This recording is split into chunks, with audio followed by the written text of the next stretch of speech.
Assalamualaikum warahmatullahi wabarakatuh. Good morning, everyone. First of all, I would like to express my special thank you to everyone present here for having me the floor to present on the topic of language teaching. It's a great pleasure for me to be with you on this special occasion. Well, let me briefly introduce myself. My name is Ayatusyifa Asral. I am a student majoring in English education at Padang State University. I'm honored and delighted to be here today to present a study titled Classification of Grammatical Errors Found in English Verb Forms from Student Academic Writing Task at Gishari IPRC. Okay, this study examines a common grammar challenge students face in their academic writing, especially in verb usage. By the end of the presentation, I hope all of you will have a clearer understanding of types and sources of grammatical errors in English verb forms found in students' academic writing. I also hope you understand how these insights can inform better teaching practice. My presentation is divided into 3 parts. I'll begin with the brief introduction to the presentation itself, including the purpose and structure. This will be followed by the main content, where I walk you through the research background, research methodology, key findings, and discussion.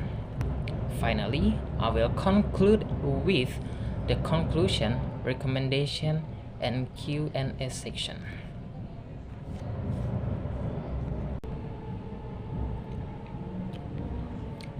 Okay, did you know that in many technical institutions in Rwanda, including in IPRC Gishari, English is utilized as a main medium of instruction. However, many students still have difficulty to express themselves accurately in written English. A major concern observed by the English teachers is the frequent misuse of the English verb, especially in academic writing tasks such as essays. Despite the importance of grammar in communicating technical ideas clearly, no detailed study had been conducted to classify the types of error in this context. Therefore, this research was initiated to fill that gap by analyzing the real examples of the students' essays and categorizing the errors in a systematic and pedagogically meaningful way. Okay, that's all I have to say about the background of the study. I would like to move on to the research objectives. The study had 2 main objectives.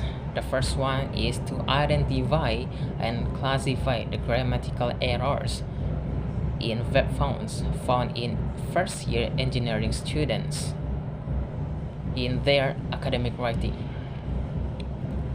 And the second one is to validate the classification by examining how these errors are perceived and confirmed by the English and social science teachers.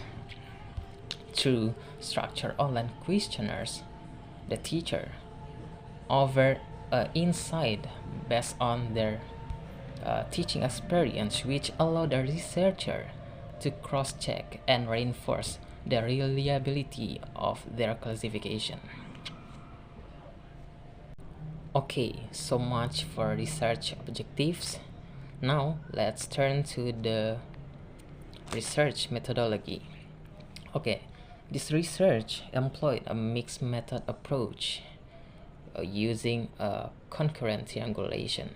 It means that both qualitative and quantitative data were collected and analyzed simultaneously.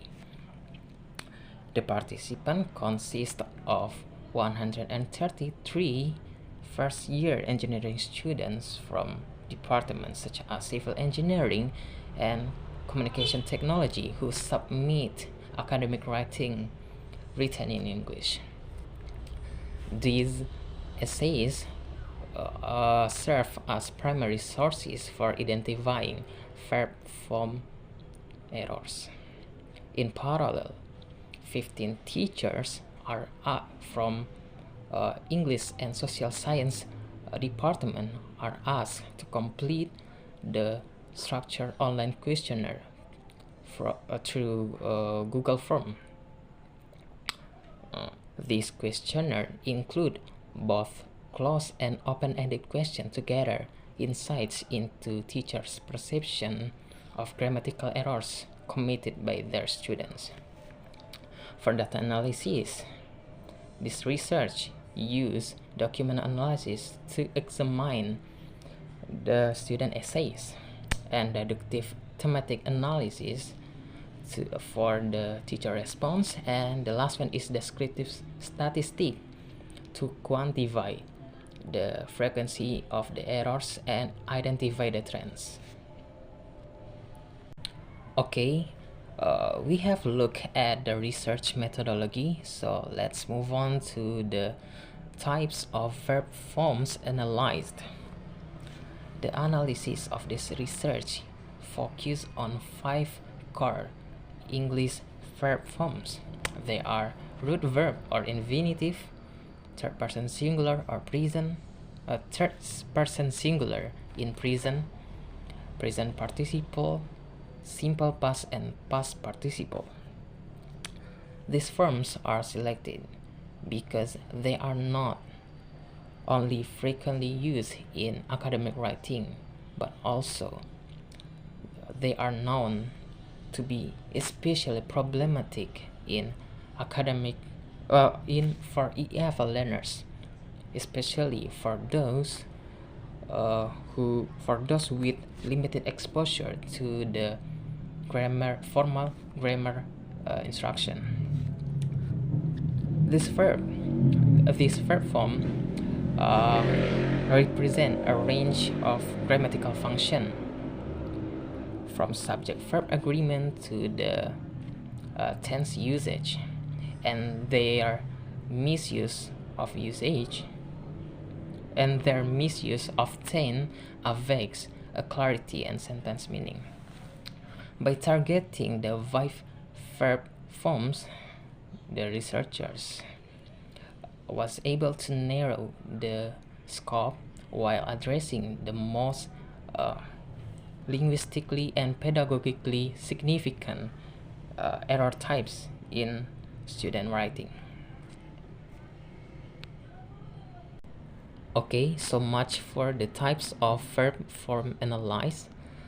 I would like to move on to error classification taxonomy.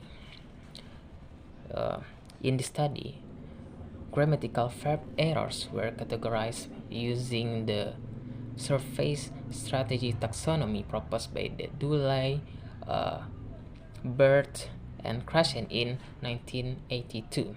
This framework includes 4 main types. The first one is omission, where the necessary elements such as tenses markers or auxiliary verbs are left out.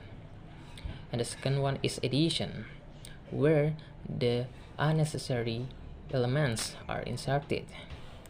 And the third one is misinformation, where the incorrect verb forms are utilized, such as we use the noun instead of verb form. And the last one is misordering, where the word or morpheme appear in wrong sequence. This taxonomy allowed the researcher not just to spot the errors, but also understand the specific ways the students struggle with verb formation. which help to show whether these errors stem from overgeneralization, lack of rule application, or confusion. Okay, that's all I have to say about the error classification taxonomy. We move on to the examples of student errors. So here are the real examples of third form errors taken directly from students' essays. This includes a mistake like will success different modules instead of will succeed different modules. In this sentence, the students use success, which is a noun, instead of succeed in verb form. And another example is it is help me to know instead of it is helping me to know. In the sample error, we don't need to use is simultaneously with the word help. These seemingly issues often lead to unclear and awkward sentence, which can affect the how well student communicates ideas in academic writing. More importantly, these examples illustrate recurring patterns which will give the teachers the specific grammar areas in which students need more guidance. Okay, so much for the examples of students' errors. Let's move on to the teacher's perspective on errors. The teacher confirmed that the third person singular verb forms were the most common issues in students' academic writing. They also frequently observe a mistake involving a present participle forms and root verb, especially in continuous tense and modal constructions. In addition, many teachers note that students often confuse the simple past and past participle, which lead to the errors such as hasty instead of hasn't. Beyond verb form, the teachers also reported several related grammatical issues such as incorrect subject-verb agreement, poor control of passive and active voice, and frequent misuse of the article, preposition, and repetitive phrasing. Okay, that's all I have to say about the teacher's perspective on errors. Okay, let's move on to the frequency of errors by type. Okay, the analysis showed that the most frequent the analysis showed that the misinformation was the most frequent. It means that the student often use the wrong verb form despite they attempting to apply the rule. Omission come next. Students left the necessary elements such as ed or auxiliary verb. Addition and misordering were relatively rare but still occur in some cases.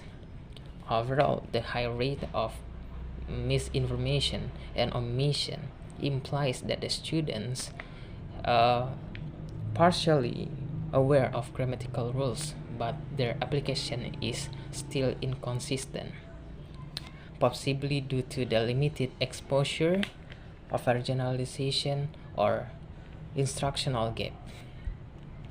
Okay, so much for the frequency of errors by type.